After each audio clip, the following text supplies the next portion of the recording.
समय देने के लिए सबसे पहले बाजार पर एक राय के साथ आपके साथ शुरुआत करूंगा, क्योंकि पिछली मुलाकात में आपने कहा भी था लॉन्ग टर्म में तो टारगेट 30,000 के इंटैक्ट है। शॉर्ट टर्म में बीच बीच में छोटे मोटे झटके लगते रहेंगे, आते रहेंगे, जाते रहेंगे।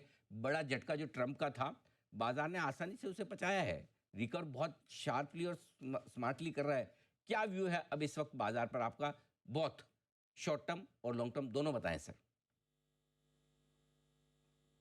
आपने बहुत सटीक शब्दों में सारांश दे दिया बाजार का कि ट्रंप जैसे महानुभाव का भी भयंकर झटका बाजार मतलब चना कुरमुरा बना के खा गया सवेरे सवेरे। करेक्ट। तो अंडरलाइंग मोमेंटम बहुत स्ट्रांग है। और अपनी लास्ट वीक जो बात हुई थी अनिल जी कि भले ही बकरे ईद में जून वाली ईद में कटेंगे, पर अपनी ये जो ईद सोमवार को मन रही है, मंगल बुधवार में बकरे कट जाएंगे। तो 2 दिन में जो करेक्शन 23,900 से निफ्टी का, आज सवेरे की ओपनिंग गैप डाउन में 23,200 हो गया और एसजीएक्स निफ्टी में तो 23,050 तक हो गया। तो ये करेक्शन कंप्लीट हो गया है। अब अगर मैं पीसीआर से अनुरोध करूं, चार्ट को दिखाइए, क्योंकि चार्ट के आपको बात असमंजस की नहीं लगेगी। बाजार ने तैयारी कर ली है कि अगला पड़ाव 24,600 का। ये देखो आप, अगला पड़ाव 24,600 का।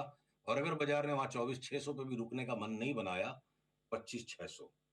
दूसरी चीज अनिल जी, निफ्टी के साथ साथ अगर मैं अनुमान लगा रहा हूं कि आपके स्क्रीन पे चार्ट दिख रही होगी, बैंक निफ्टी में देखिए 24,600 जब तक निफ्टी आती है, बैंक निफ्टी 53,260, समझो ना 53,300 तक की एक बार जगह जहां रेजिस्टेंस है। तो हो सकता है 53,300 से बैंक निफ्टी वापस 51,000 आए और उसके बाद फिर हम आकलन करेंगे। और आने वाले समय में संभव है, अभी सिग्नल नहीं है पर पहले से पिक्चर में जोड़ रहा हूं, HDFC bank, ICICI, axis bank और कोटक महिंद्रा। और हो सकता है कोटक महिंद्रा में ज्यादा कोहराम मच जाए नीचे का किसी कारण से, तो मैं थोड़ा सा प्राइवेट सेक्टर बैंक से परहेज रखूंगा। PSU banks, small finance banks, इनको सबको दोनों हाथ से हर करेक्शन में दबोचना है। पर ब्रॉडली आपके ओपनर क्वेश्चन का सारांश आंसर ये है कि अक्रॉस द बोर्ड बाजार में तेजी है। और अगर आप मेरे से पूछोगे कि ये एसएनपी और नैस्डैक भी कल रात को नया लो बना गए, तो मैं बोलता हूँ आज रात से तो वहां पे भी कलर घूम जाएगा। जो बुरे से बुरी होनी थी हमारे साथ हो चुकी। बाजार में आगे एक तरफा तेजी है, ये चार्ट साफ साफ कह रहे हैं। देखिए, एक जो जगह सबसे ज़्यादा कमज़ोर है इस बाज़ार में, वो है आईटी शेयर।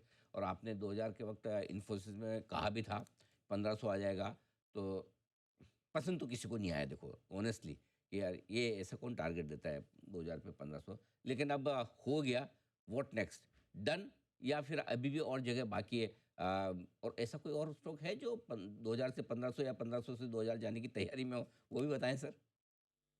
देखिए, पीसीआर से अनुरोध है, लोग चिढ़ते हैं जब हम बेबाक कॉल देते हैं। हम्म। लोगों की चिढ़ कम हो जाएगी अगर हम उनको चार्ट की एनालिसिस दिखाएंगे, कम से कम वो चाहे सादे नमक के साथ या सेंधे नमक के साथ हमारे इस विश्लेषण को स्वीकारेंगे। ओपिनियन लोगों को बुरे लगते हैं, तो इसलिए विश्लेषण दिखा देते हैं। हम्म। इन्फोसिस अब तैयारी कर रहा है अगली चाल यहाँ से 1500 वाला 2300 जाने की। मेरे चार्ट आ रही है जैसे मेरे स्क्रीन पे। अब ये देखो कि इसकी ये ट्रिगर हम करेंगे जब ये अपर रेजिस्टेंस लाइन को तोड़ता है। 1570-80 के ऊपर गया, हम सीधे 2300 के कॉल पे बैठ जाएंगे। भाई कोई 2 घंटे वाला कॉल नहीं है, ये इन्वेस्टर के काम का कॉल है। 2300 क्या, अभी 2300 में शर्मा शर्मी बोल रहा हूँ। हो सकता है अगली जनवरी तक, दिसंबर तक, आने वाले इस साल की दिसंबर अगली जनवरी तक ये 2400 भी हो जाए। तो इन्फोसिस जैसे स्टॉक ने भी अगर 50% से ज्यादा निवेशक को रिटर्न देने की तैयारी कर ली अगले 10-12 महीने के अंदर, लीवर, रिलायंस, एशियन पेंट जैसे स्टॉक ऑलरेडी ये तैयारी करके बैठे हुए हैं, तो भाई साहब 30,000 की निफ्टी सुनने में तो लगेगी कि अफीम खा के बात कर रहा है। पर प्रॉब्लम संसार के साथ पता है क्या है? ज्यादातर बुद्धिमान लोगों की बुद्धि मलिन हो जाती है उनके अहंकार से। और अहंकार से मलिन बुद्धि सामने क्या घटित हो रहा है उसको देख नहीं पाती है। आप अहंकार को त्यागो, चार्ट को ढंग से स्टडी करो, क्योंकि डिस्क्रिप्टिव फंडामेंटल के मैं खिलाफ नहीं हूं, और उससे अहंकार की उत्पत्ति होती है। और जो सामने घटना घट रही है उसको देखने से माइंड रिफ्यूज कर देता है, अपने जस्टिफिकेशन फंडामेंटल के नाम पे लोग देने लगते हैं। तो फंडामेंटल बहुत मजबूत हैं। इसी बात पर ऐसे टेक्निकल्स बने हैं कि 50% तक की रिटर्न इंडेक्स के हेवीवेट स्टॉक्स में आने को तैयार है। किसको पता 30,000 की जगह 32,000 की निफ्टी हो जाएगी अगले साल इसी महीने जब हम बैठ के बात कर रहे होंगे। बिल्कुल ठीक बात है। तो ये आपका व्यू आया बिल्कुल इन्फोसिस पे। इन्फोसिस के अलावा 2 और सेक्टर हैं जिन पर मैं आपसे व्यू लेना चाहता हूँ। एक जो आज बड़ा गर्म है फार्मा, दूसरा जो पिछले दिनों से थोड़ा नरम है ऑटो।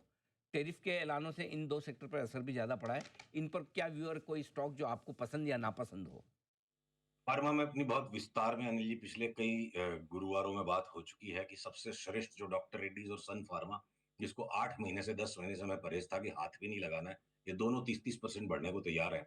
और फिर जो मझोले फार्मा शेयर्स और भी हैं, वो बायोकॉन हो गया, शिल्पा मेडिकेयर हो गया, ये सारे निकलेंगे।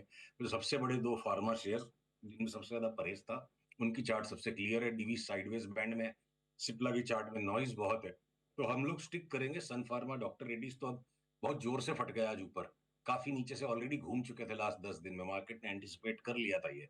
तो अब कोई पुल बैक आएगा 2 4 5 दिन में, ठंडक लौटेगी इनमें, तो हायर बॉटम पे इनको हम लेंगे।